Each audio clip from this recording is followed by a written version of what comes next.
ನಾ ಹೇಳಿದ್ರು ನಿನ್ನಲ್ಲಿ ಕೊಂಡು ಹೋಗಿ ಕೊಡ್ಲಿಕ್ಕೆ ಆಗುತ್ತದೆ ಇವರಿಗೆ. ಆದ್ರೆ ಯಾರು ಯಾರು ಅಂತ ಇವರಿಗೆ ಗೊತ್ತಾಗಲಿಲ್ಲ. ಅವರಿಗೆ ಗೊತ್ತಾಗಲಿಲ್ಲ ಅಂತ ಹೇಳುದಕ್ಕೆ ನಮ್ಗೆ ಗೊತ್ತಿಲ್ವೇನೆ? ಇದೊಂದು ಕತೆ ಹೇಳ್ತೀನಿ. ಯಾವ್ದಮ್ಮ? ಅದು ಅವಳ ಕತೆ. ಯಾರ ಕತೆ? ಕತೆ ಅಂತ ನನಗೆ ಹೇಳ್ತಾರೆ. ಅವಳೇ ಕೆಳವಿನಿಂದ ಓಡಿ ಬಂದವಳು. ಎಲ್ಲಿಂದ ಓಡಿ ಬಂದದ್ದು? ತಳವಾರಿಂದ ಓಡಿ ಬಂದವಳು. ತಳವಾರಿಂದ ನೀನಲ್ಲ ಓಡಿ ಬಂದದ್ದು? ತಳವಾರಿಂದ ಓಡಿ ಬಂದದ್ದು ಕಳೆದ ವರ್ಷ.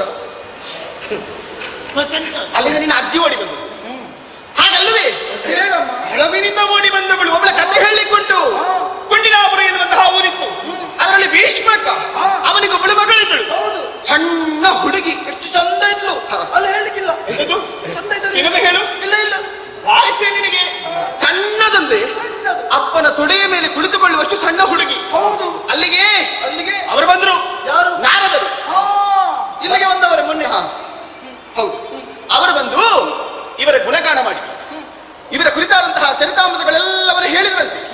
ಸಣ್ಣ ಹುಡುಗಿ, ಅಷ್ಟು ಸಣ್ಣ ಹುಡುಗಿಗೆ ಇವರ ಮೇಲೆ ಪ್ರೀತಿ ಹುಟ್ಟಿತು. ಕೃಷ್ಣ ಕೃಷ್ಣ ಕೃಷ್ಣ ಕೃಷ್ಣ ಕೃಷ್ಣ ಕೃಷ್ಣ, ಕುಳಿತರೆ ಕೃಷ್ಣ, ನಿಂತರೆ ಕೃಷ್ಣ.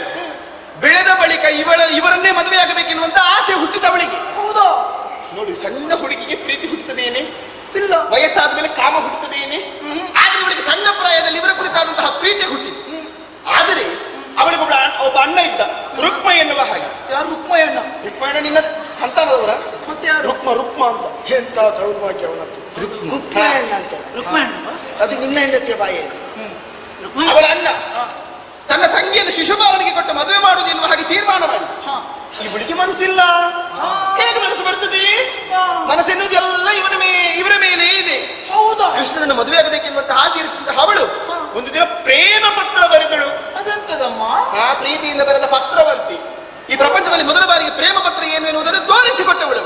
ಅಂತದನ್ನುಂಟಾ? ಗುರುಗಳನ್ನು ಕರೆಸಿದ್ಲು, ಪ್ರೇಮ ಪತ್ರವನ್ನು ಕೊಟ್ಲು, ಇವರ ಬಳಿಗೆ ಕಳುಹಿಸಿಕೊಟ್ಲು. ಹೌದಾ? ಪ್ರೇಮ ಪತ್ರವನ್ನು ಓದಿಯೇ ಇವರು ಬಂದ್ರು. ಬಂದು ಅಲ್ಲಿಂದ ಓಡಿಸಿಕೊಂಡು ಹೋದ್ರು. ಆಯ್ತು, ಓಡಿಸಿಕೊಂಡು ಬಂದದ್ದು ಇಲ್ಲಿಗೆ ಬಂದದ್ದೆಲ್ಲ ಗೊತ್ತಾಯ್ತು. ಹೌದು. ಈಗ ಅವಳು ಬಂದದ್ದಕ್ಕೂ ಇಲ್ಲಿಗೆ ಸಿಟ್ಟು ಬರುವುದಕ್ಕೂ ಕಾರಣ ಏನು ಗೊತ್ತಾಗ ಸಖಿ? ಇವರಿಗೆ ಇನ್ನೂ ಗೊತ್ತಾಗ ಅವಳನ್ನು ಓಡಿಸಿಕೊಂಡು ಬಂದದಕ್ಕೆ ಸಿಟ್ಟು ಬಂದದಲ್ಲ. ಓಡಿಸಿ ಬಂದು ಅವರ ಅಣ್ಣನ ಮಾನವನ್ನು ಕಳೆದವಳು ಅವಳು. ಹೌದಾ? ರಕ್ಷಿಸುವುದಕ್ಕೆ ಬೇಕಾಗಿ ಅವಳ ಅಣ್ಣ ಬಂದನಂತೆ. ಬಂದು ತಲೆ ಕಡಿತೇನೆ ಎನ್ನುವ ಹಾಗೆ ಇವರು ಹೋದಾಗ ಅವಳು ಓಡಿ ಬಂದು ತಲೆಯೊಂದು ಕಡಿಯಬೇಡಿ, ತಲೆ ಬೋಳಿಸಿದ್ದು ಹೇಳಿದ್ಳು. ಹೌದಾ? ಇದಕ್ಕಿಂತ ಹೆಚ್ಚಿನ ಅವಮರ್ಯಾದೆ ಬೇಕೇ? ಬಂಧುಗಳ ಮಾನವನ್ನು ಕಳೆದವಳು ಅವಳಿದ್ದಾಳಲ್ಲ, ಅವಳಿಗೆ ಅವಳಲ್ಲಿ ಹೋಗ್ಲಿಕ್ಕೆ ಅಲ್ಲ. ಅಲ್ಲಿಗೆ ಈಗ ಯಾಕೆ ಹೋಗಬೇಕು? ನಿನಗೆ ಸಿಟ್ಟಿ ಯಾಕೆ? ನಿನ್ನ ಕಥೆಗೂ ನಿನ್ನ ಸಿಟ್ಟಿಗೂ ಏನು ಸಂಬಂಧ? ನೋಡಿ, ಇವರಿಗೆ ಇಷ್ಟೆಲ್ಲ ಹೇಳಿ ಸಿಕ್ಕಿದ್ದನ್ನೆಲ್ಲ ಮತ್ತೆ ಅಲ್ಲಿಗೆ ಕೊಡ್ತಾರ. ಕೊಂಡು ಹೋಗಿ ಕೊಡ್ಲಿಕ್ಕಾಗ್ತದೆ. ಇಲ್ಲಿ ಏನು ಬರುತ್ತಿಲ್ಲ. ಅಲ್ಲಿ ರೂಪವತಿ ನೋಡಿ ಅಮ್ಮ, ಏನು ಕೊಟ್ಟಿದ್ದೇನೆ? ನನ್ನ ಮುಖ ಸೊಟ್ಟಗಾಗಿದಲ್ವಾ? ನನ್ನ ಕೈಕಾಲು ಹೀಗಾಗಿದಲ್ವಾ? ನನಗೆ ಗುಣವಿಲ್ಲ, ರೂಪವಿಲ್ಲ, ಐಶ್ವರ್ಯವಿಲ್ಲ. ನಿನ್ನ ಬಗ್ಗೆ ನಿನಗೆ ಸ್ವಲ್ಪ ಅಲ್ಲ, ನಿಮ್ಮಿಂದ ನಾನು ಅದನ್ನು ಕೊಂಡಾಗ ಅವಳಿಗೆ ಕೊಡ್ತಾ. ಯಾಕೆ ಸಿಕ್ಕಿದನ್ನು ಕೊಂಡು ಹೋಗಿ ಅವಳಿಗೆ ಕೊಡ್ಲಿಕ್ಕಾಗಿದೆ? ಏನು ಕೊಟ್ಟಿದ್ದೇನೆ? ಏನು ಕೊಟ್ಟಿದೆ ನಿಮ್ಗೆ ಗೊತ್ತಿಲ್ವಾ? ಯಾಕೆ ನಾನು ಹೇಳುವುದಿಲ್ಲ? ಹೇಳು. ನಿಮಗೆ ಮಾಡಿದವರಿಗೆ ಗೊತ್ತು ಅಂತ ಹೇಳ್ಬೇಕು. ಆದ್ರೆ ನಿನ್ನ ಸಿಟ್ಟಿಗೆ ಕಾರಣ ಏನು? ನನಗೆ ಸಿಟ್ಟು, ಅದೇ ಸಿಟ್ಟಾದದ್ದು. ನಾನು ಮಾಡ್ಲಿಕ್ಕೆ ಅನೇಕ ಮಾಡಿದ್ದೇನೆ. ನಿನ್ನ ಸಿಟ್ಟಿಗೆ ಕಾರಣ ಇರಬೇಕಲ್ಲ. ನೋಡಿ ಅಮ್ಮ,